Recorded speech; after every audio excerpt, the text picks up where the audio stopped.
রাজনীতি করি তো দেশের ভালোর জন্য, দেশের মানুষের কল্যাণ করার জন্য। 1991 9 বছর পর আমরা কিন্তু দেশে গণতন্ত্র এনেছি। 1991 সালে প্রথমবার প্রধানমন্ত্রীর দায়িত্ব নিয়েই উচ্চশিক্ষার নতুন দিগন্ত খুলে দেন প্রধানমন্ত্রী বেগম খালেদা জিয়া। 1992 সালে তার উদ্যোগেই পাশ হয় বেসরকারি বিশ্ববিদ্যালয় আইন। দেশের উচ্চশিক্ষায় প্রথম চালু হয় বেসরকারি বিশ্ববিদ্যালয়। বঞ্চিত, অবহেলিত ও ঝরে পড়াদের কাছে শিক্ষার আলো পৌঁছে দিতে 1992 সালে আইন করে বাংলাদেশ উন্মুক্ত বিশ্ববিদ্যালয় প্রতিষ্ঠা করেন তিনি। বেগম খালেদা জিয়ার সময়ই 1993 সালে প্রাথমিক শিক্ষাকে বাধ্যতামূলক করা হয়। প্রাথমিকের মান উন্নয়নে প্রায় 5,000 কোটি টাকা ব্যয়ে প্রাথমিক শিক্ষা উন্নয়ন কর্মসূচি বাস্তবায়নের উদ্যোগ নেন তৎকালীন প্রধানমন্ত্রী। প্রকল্পটি ঝরে পড়া শিক্ষার্থীদের আবারও স্কুলে ফিরে আসার সুযোগ করে দেয়। আমার কিছু চাই না, আমি এখন জনগণের জন্য, দেশের জন্য, মানুষের জন্য কাজ করতে চাই। নারী শিক্ষার প্রসারে প্রধানমন্ত্রী বেগম খালেদা জিয়ার সময় উচ্চ মাধ্যমিকে ছাত্রীদের বিনামূল্যে শিক্ষার পাশাপাশি বিদ্যালয়মুখী করতে চালু করা হয় উপবৃত্তি। তার সময় দেশে 2টি গার্লস ক্যাডেট কলেজ স্থাপন করা হয় অগ্রাধিকার প্রকল্প হিসেবে। প্রাথমিক শিক্ষার গুরুত্ব বিবেচনায় 2001-6 মেয়াদে প্রধানমন্ত্রী থাকাকালে এ বিভাগকে নিজের অধীনে রাখেন তিনি। 2002 সালে 19 জানুয়ারি তারিখকে জাতীয় শিক্ষক দিবস ঘোষণা করেন তিনি।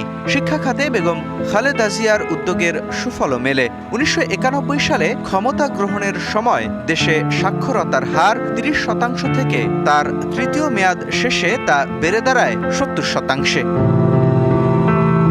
1991 নভেম্বরে তার নেতৃত্বেই উপজেলা পদ্ধতি বিলুপ্ত করে স্থানীয় সরকার বিভাগ কমিশন গঠনের উদ্যোগ নেওয়া হয়। নারীর ক্ষমতায়ন ও শিশু অধিকার রক্ষায় সমাজ কল্যাণ ও মহিলা বিষয়ক মন্ত্রণালয় ভেঙে 1994 সালের 5 মে মহিলা ও শিশু বিষয়ক মন্ত্রণালয় গঠন করেন প্রধানমন্ত্রী বেগম খালেদা জিয়া। দেশের এই বিপদের দিনে দেশকে বিপদ থেকে বাঁচাতে হবে। অর্থনৈতিক উন্নয়ন ও দারিদ্র্যমুক্ত বাংলাদেশ বিনির্মাণে 1993 সালে গঠন করেন বেসরকারীকরণ বোর্ড, যা পরবর্তীতে বেসরকারীকরণ কমিশনের রূপ নেয়।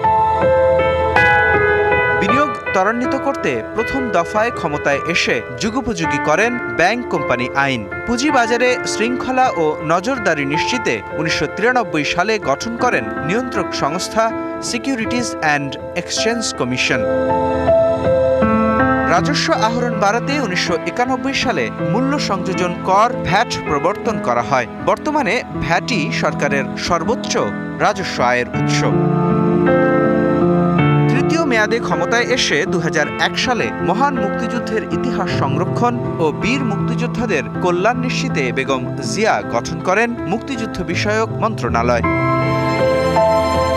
বৈশ্বিক বাজারে বাংলাদেশিদের অংশগ্রহণ বৃদ্ধিতে 2001 সালে শ্রম ও জনশক্তি মন্ত্রণালয় ভেঙে গঠন করা হয় প্রবাসী কল্যাণ ও বৈদেশিক কর্মসংস্থান মন্ত্রণালয়। পুলিশ বাহিনীকেও বলবো, এই কথায় কথায় গুলি করা বন্ধ করে জানমালের নিরাপত্তা নিশ্চিতে, চিহ্নিত অপরাধীদের দ্রুত শাস্তি নিশ্চিতে 2004 সালের 26শে মার্চ সেনা, নৌ, বিমান বাহিনী, পুলিশ, আনসার ও তৎকালীন বিডিআর, কোস্টগার্ড সহ দেশের আইন শৃঙ্খলা রক্ষা বাহিনীর চৌকস সদস্যদের নিয়ে গঠন করেন র্যাপিড অ্যাকশন টিম, যা পরবর্তীতে র্যাপিড অ্যাকশন ব্যাটালিয়ন বা র্যাব নামে পরিচিতি পায়।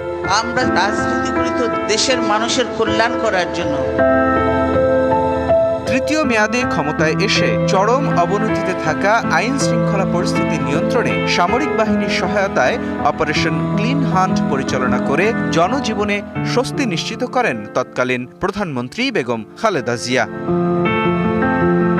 জীবদ্দশায় 5টি জাতীয় সংসদ নির্বাচনে অংশ নিয়ে প্রতিবারই জয়ী হন আপসহীন নেত্রী বেগম খালেদা জিয়া। 3বার সরকার গঠন করে প্রতিবারই দেশ ও জাতির উন্নয়নে নিজের ব্যতিক্রমী সিদ্ধান্তের স্বাক্ষর রেখে গেছেন অবিসংবাদিত এ নেতা।